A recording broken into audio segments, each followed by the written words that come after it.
वो ममता बनर्जी जो एक समय बंगाल की बेटी बनकर सत्ता के सिंहासन पर काबिज हुई, आज उसी सिंहासन से बेदखल होने के बाद अपनी ही पार्टी के टूटने की कगार पर खड़ी है। घास फूल का निशान जो तृणमूल कांग्रेस की पहचान था, अब शायद किसी और के कब्जे में चला जाए।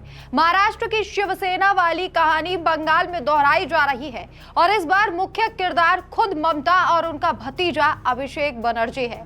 एक बड़ा तख्ता पलट हो रहा है और दीदी की कुर्सी, पार्टी, सिंबल सब हिल रहे हैं।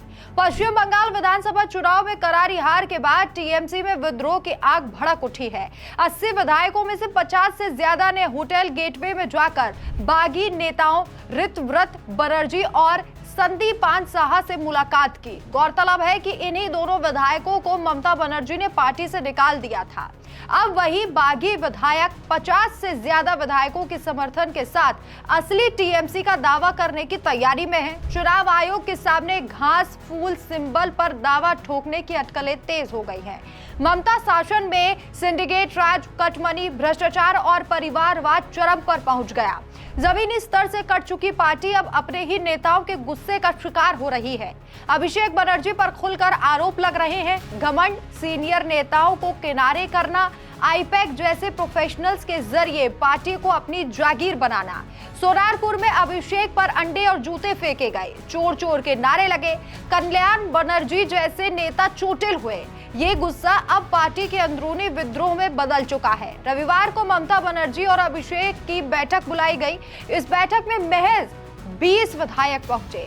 सैकड़ों पार्षद इस्तीफा दे चुके हैं। कई नेता बीजेपी से संपर्क में हैं। फिल्मकार राज चक्रवर्ती जैसे लोग राजनीति ही छोड़ चुके हैं। कुणाल घोष की अपील थी कि डूबते जहाज को मत छोड़िए, लेकिन ये भी बेकार साबित हुई। 3 विधायकों ने खुलकर नेतृत्व की आलोचना की, 2 को निकाल दिया गया। पार्टी के अंदर से ही आवाजें उठ रही हैं कि 15 साल सत्ता में रहकर टीएमसी जमीनी हकीकत से कट गई, हिंसक और अहंकारी हो गई। जैसे महाराष्ट्र में उद्धव ठाकरे के साथ हुआ, वैसे ही ममता के साथ हो रहा है।